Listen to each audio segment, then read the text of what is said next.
Seja bem-vindo a mais esse vídeo e hoje nós vamos dar aí continuação ao nosso estudo dos circuitos elétricos, dessa vez aí com os circuitos em paralelo. Até então nós vimos aí os circuitos em série e agora nós vamos começar o circuito em paralelo. Circuitos em paralelo apenas com resistores, né? Mais para frente a gente vai introduzir os outros elementos, por enquanto só os resistores. Então aqui tem a definição, né, do que é um circuito em paralelo. Os elementos estão em paralelo, né, quando eles possuem dois pontos em comum. Então, como mostra aqui a figura, eu tenho um resistor R1, um resistor R2, e eles têm em comum esse ponto A e o ponto B. Bom, de cara a gente já vê, como a gente já discutiu anteriormente, né, esse ponto aqui também é o ponto A. Isso aqui é o mesmo fio, né, está no mesmo potencial. Esse ponto também é o ponto B. Esse ponto também é o ponto A e esse ponto também é o ponto B. O que a gente já vê logo de cara, né? Que R1 e R2 estão sujeitos aqui à mesma diferença de potencial. Então, elementos em paralelo estão sujeitos à mesma diferença de potencial. Tá certo? Essa outra figurinha mostra então o resistor R1 em paralelo com R2, eles têm esses dois pontos em comum, A e B, porém R3 não está em paralelo com R1 e R2. Essa associação em paralelo está em série com R3. Então, futuramente, quando estiver vendo circuitos mais complexos, nós vamos encontrar o resistor equivalente dessa associação em paralelo, e esse resistor equivalente está em série com o resistor R3.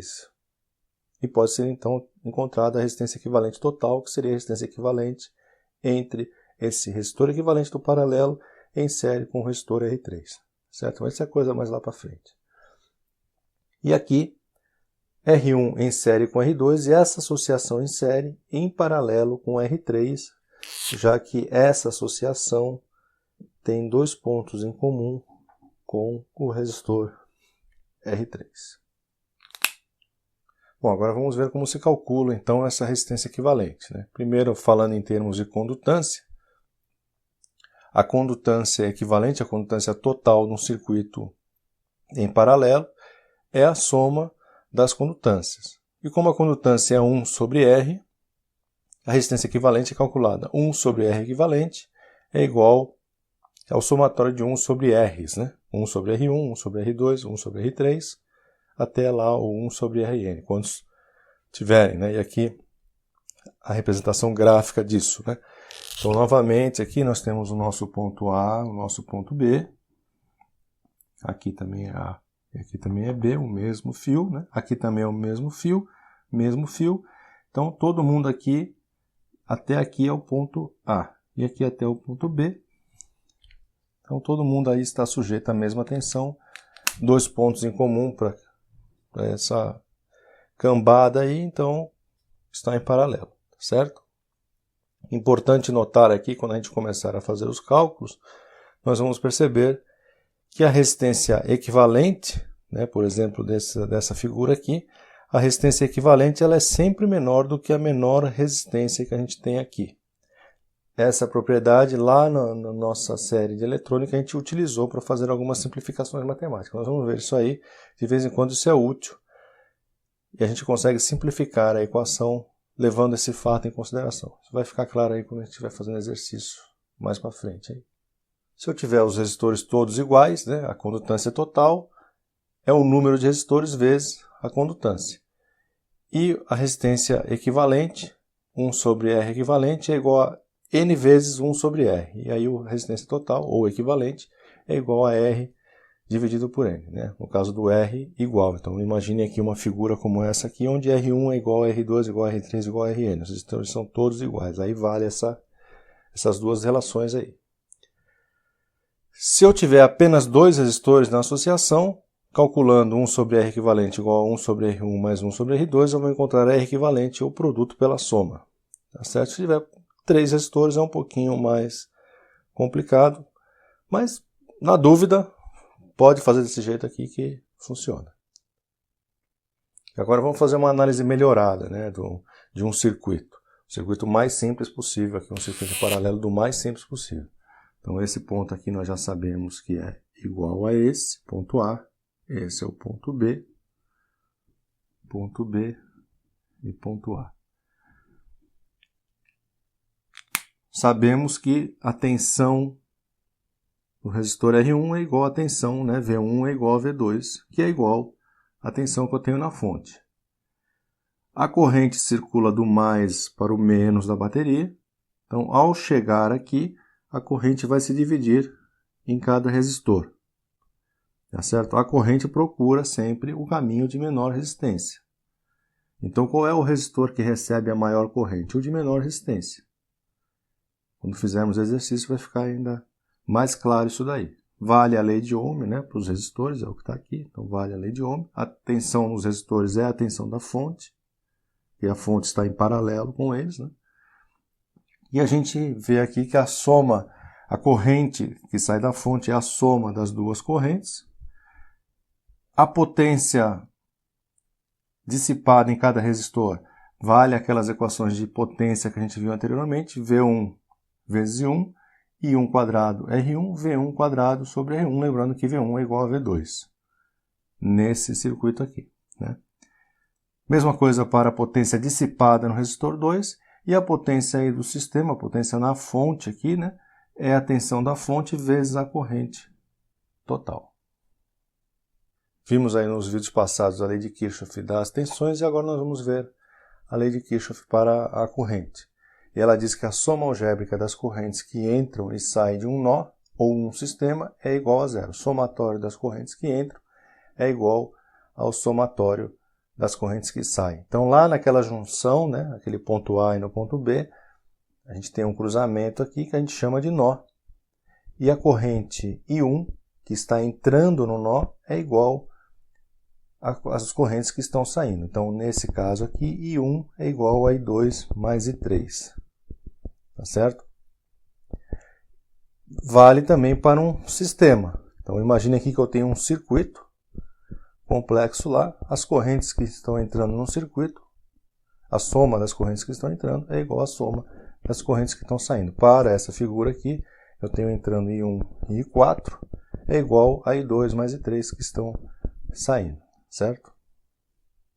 Vimos a regra lá do divisor de tensão, agora nós vamos ver o divisor de corrente.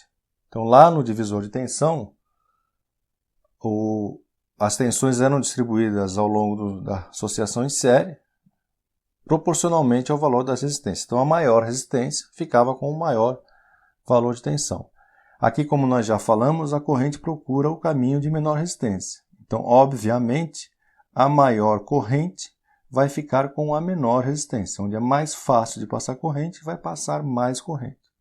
Então, aqui, graficamente, nesse circuitinho com 3 resistores, nós temos a corrente total, e essa corrente vai ser dividida proporcionalmente aos valores dos resistores, o menor resistor ficando com a maior corrente. Então, há uma determinada corrente X, né, que pode ser 1, 2 ou 3 ou N, quantos eu tiver aqui, e X é igual à resistência total, a resistência equivalente da associação, dividido pela resistência em questão, vezes a corrente que está, a corrente total aqui, tá certo? Também vimos em vídeos passados aí as fontes de tensão associadas em série. Aqui temos uma associação em paralelo, né? Então eu vou ter a corrente resultante saindo dessa associação é igual à soma das duas correntes. Entretanto, como nós já sabemos, numa associação em paralelo, os elementos estão sujeitos à mesma diferença de potencial. Então não tem nenhum sentido eu ter baterias com tensões diferentes, né? A gente só associa baterias com a mesma tensão. Se você colocar uma bateria com tensão diferente aqui, a bateria vai ser danificada, né? E vai ser descarregada, tá certo? Então, baterias de mesma tensão podem ser associadas em paralelo e a corrente que sai da associação é igual à soma das duas correntes. Isso é feito aí para se aumentar a potência quando você precisa de uma corrente maior aí num sisteminha, certo? É muito importante aí na hora que a gente estiver resolvendo exercício entender aí o que é circuito aberto e o que é curto-circuito. Então aqui nós temos um exemplo de um circuito aberto, né? Então esses terminais não estão conectados entre eles. Portanto, a corrente que vai circular aqui é zero. A corrente precisa de um caminho, né, de um condutor para que ela possa circular no sistema. Se isso aqui está aberto, a corrente é zero. apesar de eu não ter corrente, eu tenho diferença de potencial entre esses dois pontos, né? Então, eu tenho aqui um ponto A e um ponto B. E se eu vier aqui com um multímetro e colocar ele aqui, eu vou ler uma diferença de potencial, apesar de eu não ter corrente, né? E o curto-circuito acontece quando a gente tem esses terminais conectados. Então, eu vou ter a circulação de corrente e a tensão entre eles, né? A diferença de potencial entre eles é zero. Por quê? Porque isso aqui é um fio. Então, esse, como nós já cansamos de ver, se isso aqui é um ponto A, esse aqui também é um ponto A, porque a resistência do fio aqui ela é desprezível e eles estão ao mesmo potencial. Portanto, não há diferença de potencial, certo? Então, é zero. Aqui tem um circuito apenas para fins didáticos, né? Isso não deve ser feito.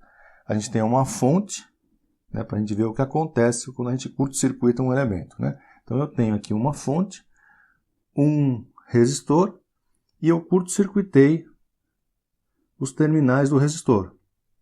Já sabemos que a corrente circula onde a resistência é menor. Então, o que acontece? Toda a corrente vai circular por onde? Pelo fio. Não vai passar pelo resistor. Tá certo? Obviamente, esse circuito aqui não deve ser montado, porque essa corrente aqui vai ser altíssima, né, elevadíssima, e vai ter que ter aqui um elemento de segurança, um disjuntor aí para que o circuito não tenha danos, tá certo? Isso aqui não deve ser feito desse jeito, isso aqui é apenas para fins didáticos, certo? Bom, espero que tenha ficado claro, então eu vejo você no próximo vídeo.